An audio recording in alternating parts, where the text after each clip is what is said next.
Salut à tous, bienvenue dans le Club de la Presse, l'émission qui décortique l'actualité mosellane avec la crème des journalistes locaux. Et je ne suis pas peu fier de ce plateau très jeune, très mixte, surtout très jeune, avec notamment Frédéric Schnur, qui est d'habitude presque le plus jeune et qui ce soir est le plus vieux. Salut mon Fred. Bonsoir à toutes et à tous. Comment vas-tu? Ça va très bien. À tes côtés, Colline l'expert pour Moselle TV. Bonsoir, salut Colline. Arnaud. En face, toujours pour Moselle TV, Lucie Philippot. Salut Lucie. Bonsoir Arnaud. Et puis le monsieur économie de l'hebdomadaire à la semaine, monsieur Jonathan Néniche. Salut Jonathan. Salut Arnaud. Comment vas-tu aussi? Très bien, très bien. Et toi? Très bien, merci. Je suis prêt pour cette émission. On commence justement par les coups de cœur et les coups de gueule.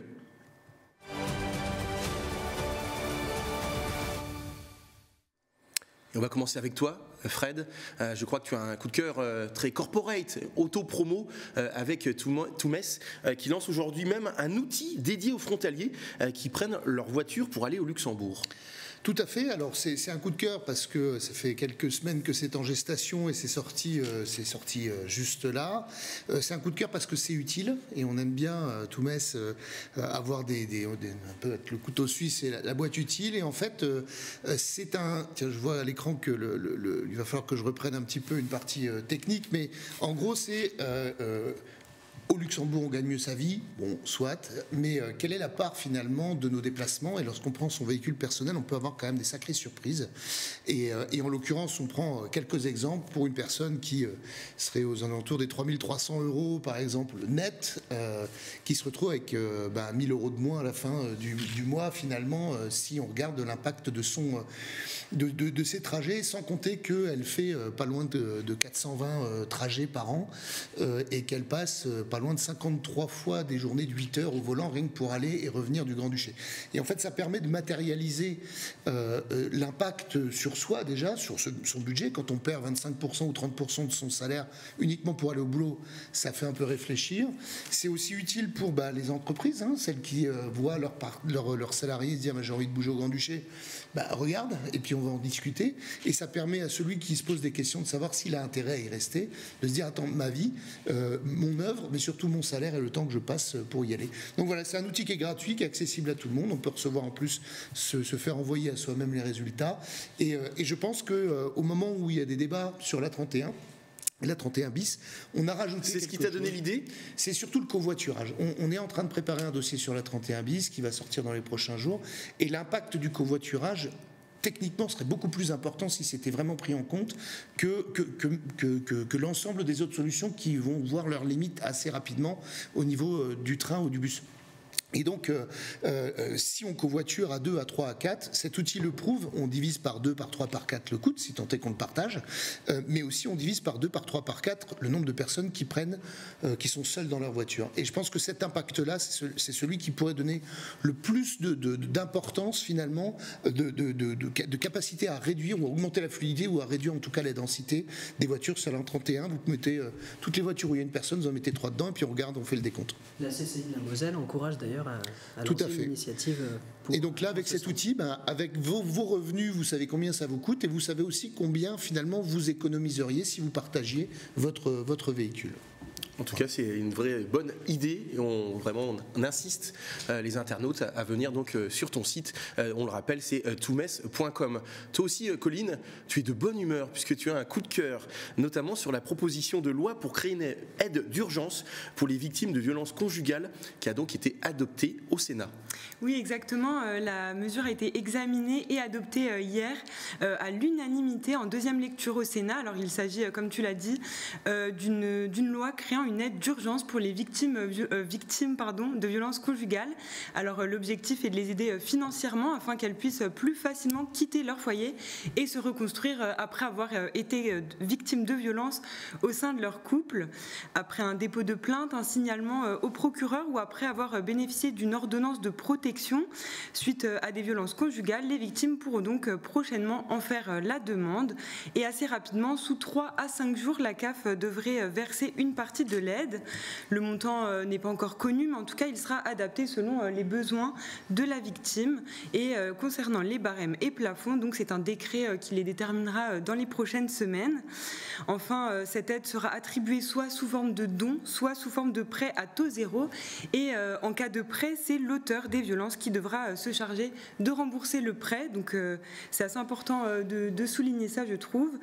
Et pour rappel, en 2021, ce sont près de 210 000 plaintes qui ont été enregistrées pour violences conjugales. Alors même si ça commence à bouger un peu de ce côté-là, on sait que toutes les victimes ne portent pas plainte et souvent la peur de se retrouver sans domicile ou sans ressources font partie des motifs qui dissuadent les victimes de se rendre au commissariat.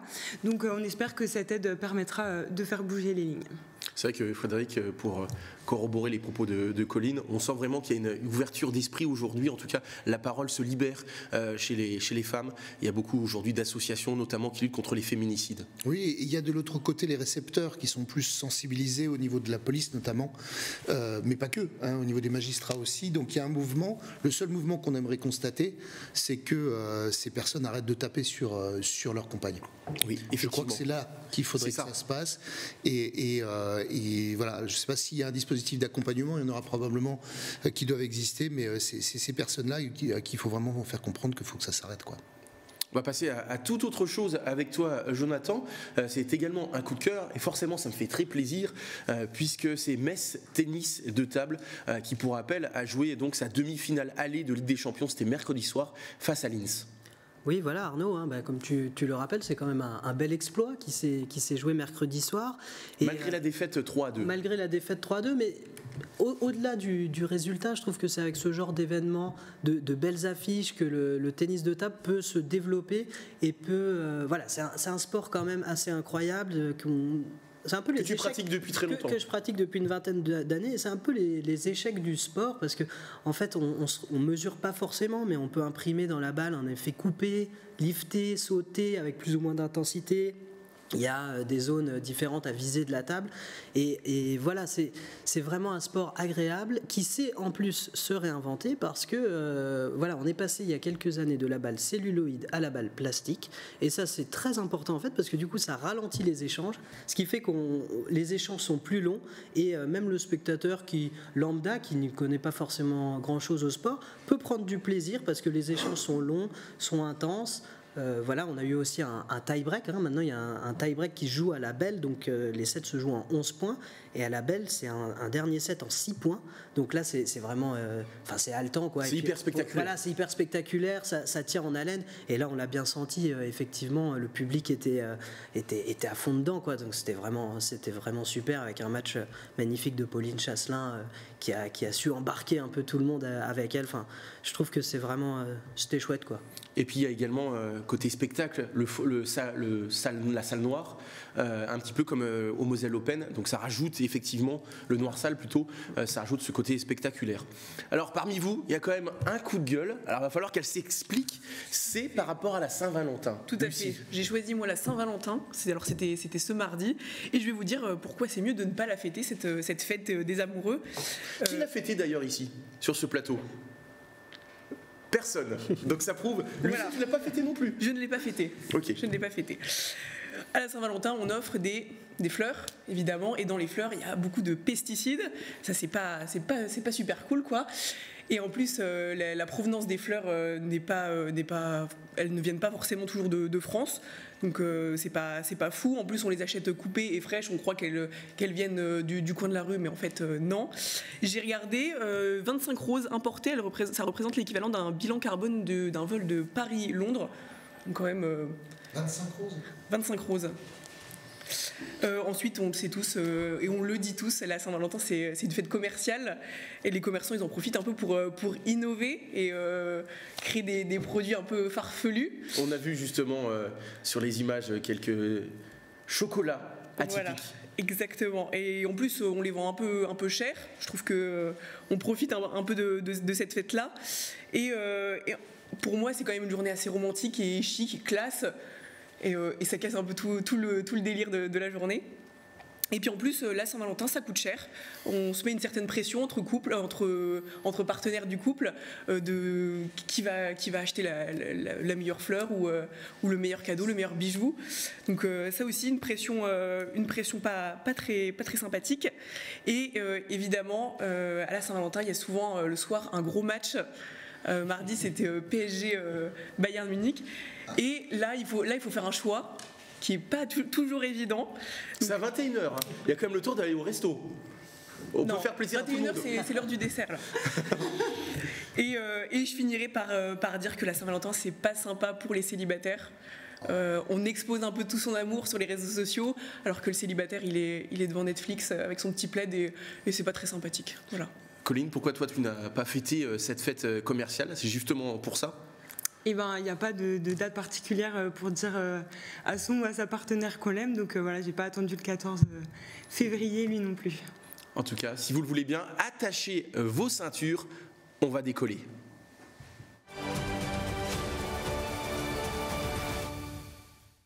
On va revenir sur Lorraine Aéroport, puisque le Conseil régional du Grand Est a dernièrement voté lors d'une séance plénière en faveur d'un soutien financier pour l'aéroport de Lorraine, une subvention de 1,9 million d'euros, dont 1,5 pour son fonctionnement, qui va être donc alloué à l'aéroport, un investissement égal à celui des années précédentes. Eliane Romani, présidente du groupe d'opposition Les Écologistes, estime que l'aéroport ne fonctionne pas et n'apporte pas grand-chose à la région. Elle milite, Frédéric, pour que cet argent soit plutôt alloué pour une gare d'interconnexion entre la gare TGV et la gare TER. Qu'est-ce que tu en penses, toi? Bon, je pense que quand on veut tuer le chien, on dit qu'il a la rage. À un moment ou un autre, il faut. Ça fait plusieurs années qu'on se pose des questions, des atermoiements. Brigitte Torlotin l'a d'ailleurs signalé. Ça fait plusieurs années qu'on en est à ce niveau-là, mais auparavant, il y avait d'autres formes de subventions. Il y avait aussi une autre offre qui était là et qui permettait. Je ne sais pas si vous avez déjà essayé d'aller dans le sud, etc. Enfin, il y a un moment ou un autre, il y avait une offre. Elle permettait de partir en vacances, elle permettait des déplacements professionnels. Et puis surtout, il y a une offre qui n'a jamais été développée parce qu'il y a l'offre de loisirs ou de business qui sont des vols, mais il y a toute l'offre qui consiste à se rendre compte qu'on est quand même une zone où la logistique a une certaine importance. Donc peut-être préfère-t-on qu'on aille atterrir à 50, 60, 150 km d'ici, qu'on remette tout dans des camions pour les ramener. Donc, et où est l'impact et où est l'investissement? Là, on va aller claquer du pognon pour refaire des routes. À un moment ou un autre, et ça fait, je crois, plusieurs années même qu'on a revu ce point ici sur le plateau, oui. Ça manque d'une vision globale, ça manque à un moment ou un autre d'un projet global qui a une vue globale du territoire, où on affecte des missions, où on fait des choix et on fait des investissements. Parce qu'au-delà des 1,9 millions qui ont été votés, qui vont permettre de faire un peu de fonctionnement, on a quand même un aéroport qui est moribond, entre guillemets. Pourquoi? Parce qu'on n'a pas voulu le développer aussi à un moment ou un autre, et donc il n'apporte pas les services qu'il devrait adopter. Et c'est bien ce que je disais en introduction, on ne le finance pas, on n'a pas de projet, donc il ne marche pas, donc il faut le tuer. Donc, quand on veut tuer le chien, on dit qu'il a la rage. Mais il faut donc essayer de le développer coûte que coûte.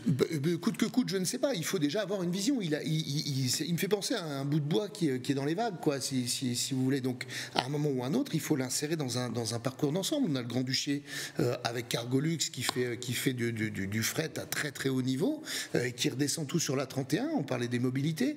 On a Bâle de l'autre côté, Mulhouse-Bâle qui est là. On a l'aéroport, c'est notre Ensheim oui. Du côté de Strasbourg. Tout à fait. On a des aéroports et puis tout le reste c'est quoi après? C'est Paris. Donc encore une fois, comment on fait pour se déplacer? Comment on fait pour amener de la marchandise? Comment on fait pour renforcer le fait qu'on ait ici une plateforme logistique en plein milieu du carrefour européen? Il faut des outils. L'aéroport en est un. Qu'est-ce qu'on en fait? Jonathan, c'est que ce Lorraine Aéroport accueille quand même près de 240 000 voyageurs, passagers avant la pandémie de Covid-19. En 2023, 110 000 voyageurs sont attendus, donc on est quand même loin du compte, notamment en raison du retour de la compagnie Air Algérie, qui représente 40% du trafic. Alors oui, c'est vrai que ça c'est une compagnie, enfin une ligne qui fonctionne particulièrement bien. Après, je pense qu'il ne faut pas voir seulement le nombre de passagers effectifs qui empruntent donc cet aéroport. Il y a aussi tout un enjeu pour les entreprises du territoire, hein, comme le disait un petit peu Fred. Moi, j'ai échangé là avec Catherine Barthélemy, qui est la fondatrice de Manuloc et qui donc une grosse entreprise du coin et qui a un siège à Lyon. Et elle, pendant des années et des années, une fois toutes les 2 semaines, elle se rendait à Lyon, elle prenait l'avion et elle me disait que j'avais des journées de travail extrêmement efficaces, quoi. Et bon, voilà, donc on a besoin. Alors là, en plus, on a perdu cette ligne qui mène à Lyon. Ça, c'est aussi un problème. On est quand même dans un axe économique, la banane bleue, c'est pour rappeler un peu les cours de géographie d'il y a quelques années. Mais c'est vrai qu'on manque de lignes, peut-être, vers des villes françaises, voilà, qui pourraient développer un petit peu l'économie aussi et attirer des entreprises. Mon point pour finir, c'est de dire quand même qu'on a besoin peut-être de cet aéroport pour développer l'économie. Et voilà, aujourd'hui, un Metz-Lyon, on devrait pouvoir le faire peut-être en avion, pourquoi pas, pour attirer toutes ces entreprises. Puisqu'il n'existe pas de ligne, voilà, notamment au niveau du train, donc c'est vrai que c'est compliqué. Il faut 5 heures aujourd'hui pour faire Metz-Lyon. C'est ubuesque. Donc voilà. En tout cas, c'est vrai, Colline, qu'il y a des trajets en France qui sont dans les cartons, mais en tout cas suspendus pendant 2 ans et demi. Les liaisons entre l'Algérie et Lorraine Aéroport sont quand même reparties de plus belle depuis le 31 octobre. Air l'Algérie propose 5 vols hebdomadaires à destination d'Alger et Constantine, pour le plus grand plaisir forcément des voyageurs. C'est bien, mais ce n'est donc pas suffisant. Oui, je crois que ça a repris fin octobre et c'était un vrai soulagement pour tous les passagers qui utilisent Air Algérie. Mais effectivement, Toulouse, Marseille, c'est des destinations finalement qui sont accessibles en train direct depuis Metz. Alors, est-ce qu'il y a vraiment des gens qui utilisent ces lignes? Je ne sais pas. En tout cas, comme tu le disais, Jonathan, Lyon, c'est une vraie demande. Il y a beaucoup de gens du monde du business, voilà, qui se rendent à Lyon.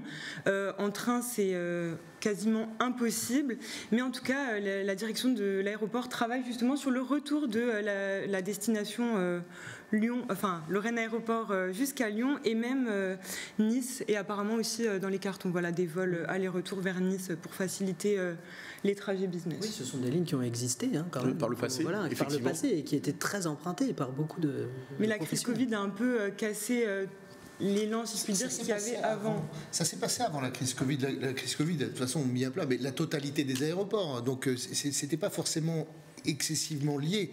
Ce qui s'est passé, c'est qu'il y a eu beaucoup de compagnies qui sont venues les unes après les autres. Et moi, j'étais présent, je me rappelle quand Hop, qui est la compagnie Air France, est revenue, les premières questions des journalistes étaient quand est-ce que vous allez repartir. C'est très caractéristique de la mentalité et de savoir que finalement, on s'attendait à ce que ça reparte aussi sec. Parce que, encore une fois, il faut investir... 1,9 million sur un aéroport. Il faut quand même reprendre sur une région qui est il y a plusieurs milliards de budget, quoi. Donc c'est des miettes en fait qu'on a mis là. C'est sûr qu'on n'attire pas forcément le chaland peut-être, et le chaland ça peut être les compagnies. Parce qu'à partir du moment où on investit, on commence à créer des lignes, il faut laisser le temps que les gens s'y habituent. Si on met une ligne et puis qu'on se dit 6 mois après il n'y a plus rien. Donc je ne sais pas si c'est Covid ou je ne sais pas si c'est une lente agonie organisée ou plutôt justement laissée à l'abandon. En tout cas, Lucie, c'est vrai que cet aéroport essaie de se développer et il y a des projets à côté, vraiment, puisque 2 entrepôts de logistique devraient prochainement voir le jour. On parlait logistique justement, et il y a 2 entrepôts, un qui sera pour l'enseigne Cora, l'hypermarché Cora. Là, ça sera pour la distribution de boissons de l'hypermarché, et un autre de 9 hectares. Qui sera pour JBD Expertise, c'est un promoteur immobilier qui compte lui aussi louer à d'autres entreprises. Mais moi, ce que j'ai vu, le comble, c'est que visiblement, ces entrepôts n'utiliseront pas la voie aérienne, et donc c'est bien dommage. Donc c'est vrai qu'en termes de vision globale, pour reprendre les propos de Frédéric, on est quand même encore loin du compte. Il est temps de réfléchir à cette zone. Elle nous fait souffrir toutes et tous. Tout le monde, on est la risée d'un sacré paquet de gens qui arrivent dans la pampa quand ils arrivent en avion ou quand ils arrivent en train. C'est pas ou mal connecté. Il est temps qu'on ait une vraie réflexion structurante sur cette non-conurbation, parce que c'est un endroit où il n'y a pas il y a pas d'urbain. Alors après, il faut prendre en compte quand même que les riverains, eux, ils ont tout intérêt à ce que ça se passe pas. Mais effectivement, DHL avait à l'époque, et DHL pour le coup c'était de la livraison aérienne, avait prévu de se positionner. Ça, on a fait des caisses, DHL n'est pas venu. Vous voulez pas de nous? On vient pas. Ils sont allés ailleurs. Et aujourd'hui, ce truc, il est tout seul. Il faut le connecter à un ensemble. Il faut cette logique et cette logistique à une échelle bien supérieure que simplement ce simple aéroport. Il faut le connecter. On va regarder, si vous le voulez bien, le dessin de l'Indingre, toujours aussi piquant, puisque vous allez pouvoir le constater. Il nous parle tout de suite de Chamblay, qui à une époque aurait pu peut-être recevoir des avions, qui en a reçu de toute façon. Mais effectivement, aujourd'hui, ça manque d'une vision globale. En tout cas, après le décollage, il y a l'atterrissage pour peut-être prendre une Jeep pour un safari. On passe tout de suite au deuxième thème de cette émission.